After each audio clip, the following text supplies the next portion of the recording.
I start getting emails, mostly rejection emails, because rejection emails are real, especially when you see thank you so much for applying. That once they start thanking you, there is fire on the mountain.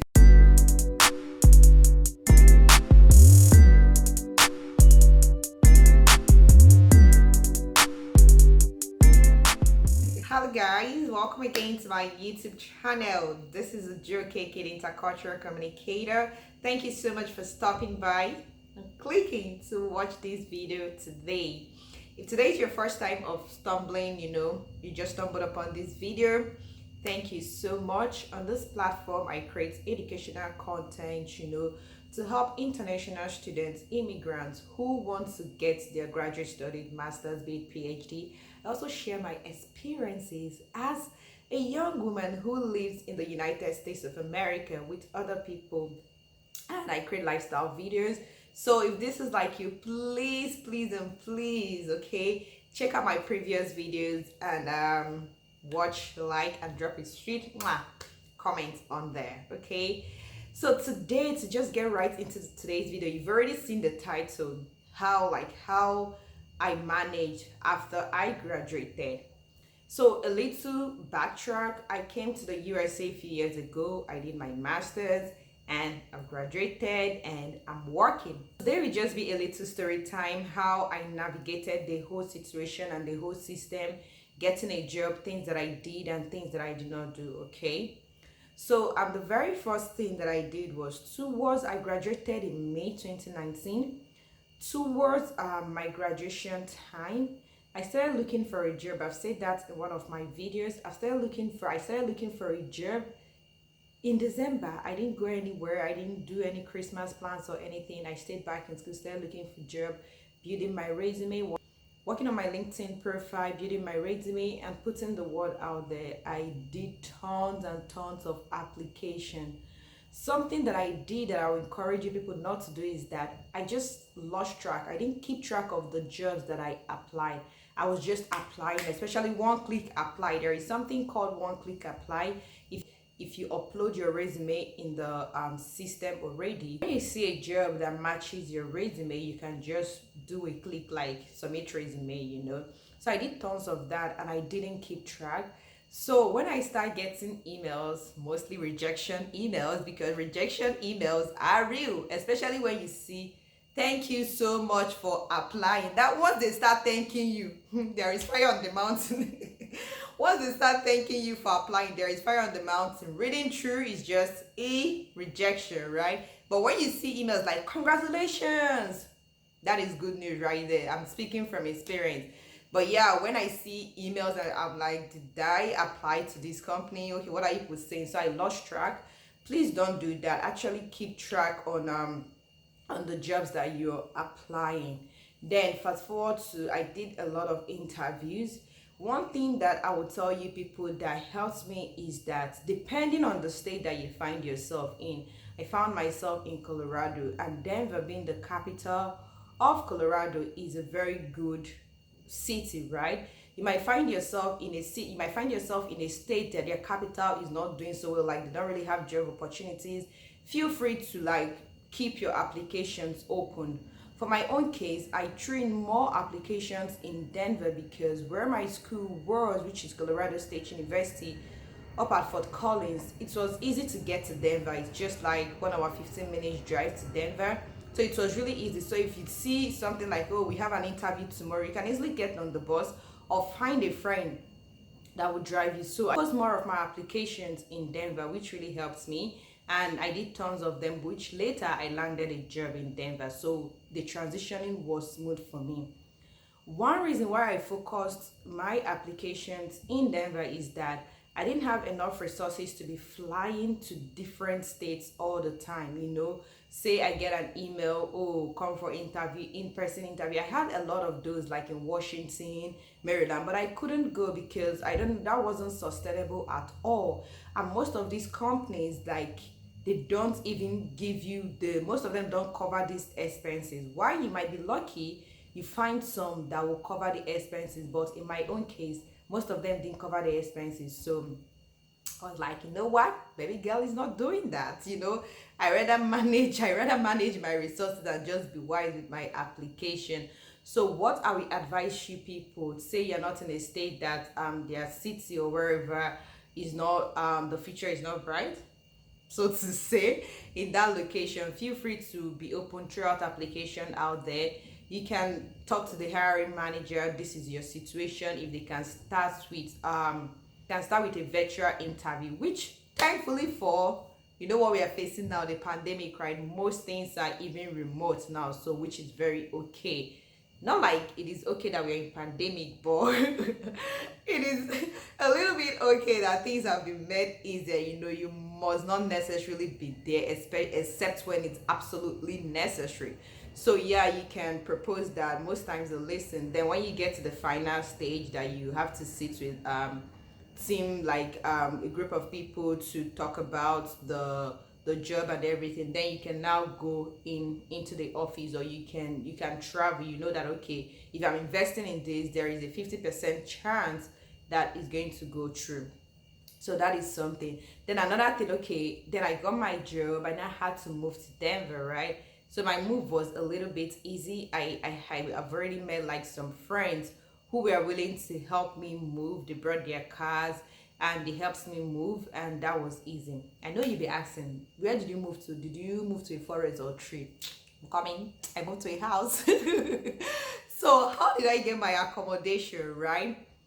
When I knew that, okay, my job is heading somewhere, and when I finally sealed the deal and signed my employment letter, I then started looking for apartment, because I told them that I'm not able to start until my EAD card. EAD card is simply employment authorization card, which most international students get. All international, not most, all international students get after you graduate. I would really advise that you work hand in hand with your international office to know when to start that OPT application, the process, what to look out for. If you want to see a video like that, because I've gone through this process, if you think that you want to see a video like that, how I applied for my OPT, how long it took and everything, just let me know in the comment section, and I will do my best to drop a video that talks about that. Okay, so I had to talk to my work people that my EAD card is not out, I'm an international student, just explain my situation to them. I was really, really open.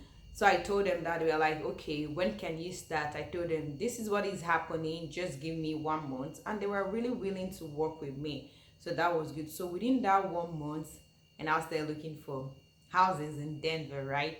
I was looking for a shared apartment, because I couldn't afford a non-shared apartment. So I started looking for a shared apartment, which thankfully I got a shared apartment. I'm doing a separate video about what to look out for when you're looking for an accommodation. You need to be wise. You need to shine your eyes well, because there are a lot of scams out there in the street of this accommodation business. All the quite tough. It is very, very, very tough. So I'm doing a separate video about what to look out for, and how to site scam like 100 miles away. Okay, so that's a separate video. But yeah, I did the whole thing. Thankfully I wasn't scammed. I got an apartment, and that was where I moved to in Denver. Like navigating the whole, in as much as Denver is a bigger city than where my school was at, it was still a little bit easy for me to navigate, because I've been in the US for some time. It's not like, oh, straight from Niger to Denver, right? So the navigation was easy for me. I was getting on the bus, and thankfully for me, something that I did that I really, really advise people to do, especially if you're not mobile, like if you don't have your own transportation and you're new to the city, I will please advise you to get an accommodation that is close to where you work. Please, getting to work will not be difficult, okay? And come on, you're new in that town, so you actually need to find all the possible means to cut down stress from your life. You need to cut down stress from your life. And Another thing that also helped me like settle in is that I'm a Christian, I'm a Catholic, so I go to church. So going to church, I was able to meet like some Nigerian community, like some women who have stayed here for a long time. They have their families and everything. So then I didn't have a car. So they were picking me up from my house, taking me to church, dropping me. So those things really helped me navigate and settle well in Denver.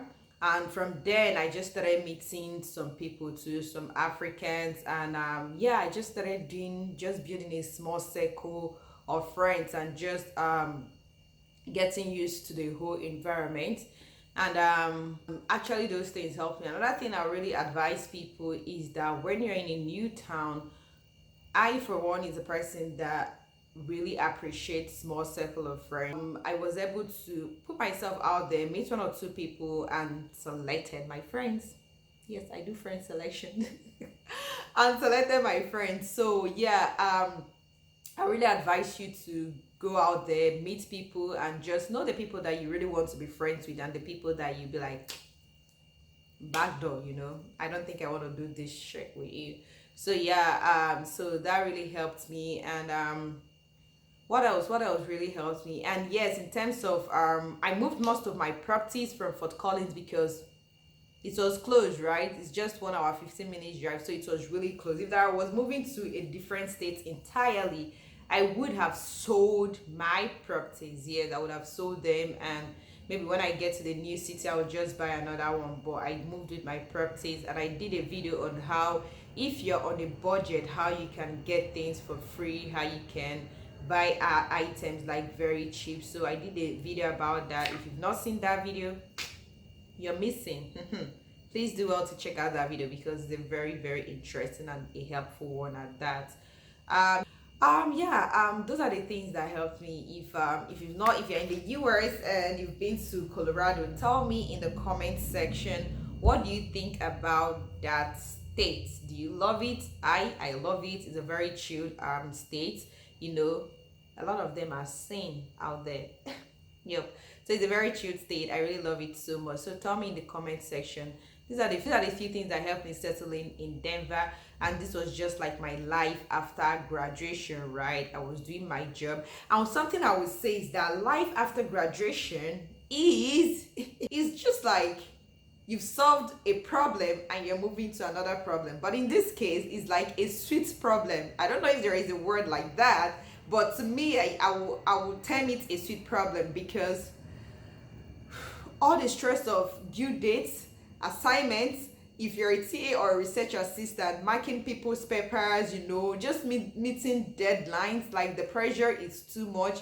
Even doing your own research and everything is just a lot. I have a friend who is currently in the PhD program. I can't remember the last time I spoke with her because we just keep missing our calls and it's just a lot. She's like, I don't have a life right now. I'm like, I understand. So like, but working, like after graduating, after graduating, you're now working. It's not like you're relaxed, right? Like you're reaping the fruit of your labor, so to say. You're just reaping the fruit of your labor in the sense that you know that you're going to work and you're meeting your colleague, you have some project that you're working on. To me, from my own opinion, I don't know about any other person, but I would prefer life after graduation than when I was a student. I think most people will agree with this because life as a student is just a lot, but after graduation you're a bit relaxed and things that bother you not so much, not so much. No, things other things will bother you, but there is not just so much, it's not crazy. So yeah, these are the things that helped me. I just hope that this is helpful to some people because this video has been highly requested for. So I just hope that it was helpful. If you have any question or if you feel that I did not touch on something or there is a particular thing that you are really yearning for me to say that I did not say, that I skipped, or just ask me in the comment section or email me, follow me on Instagram, DM me. Yep. Just ask me a question and I will do my best to answer your questions. Okay, so yeah, thank you so much all for watching this video. Thank you. I hope that you really enjoyed it. Don't forget to like it, share it, and drop a sweet comment, okay, in the comment section. And yeah, thank you. And I love you all so very, very muchy. Bye, guys.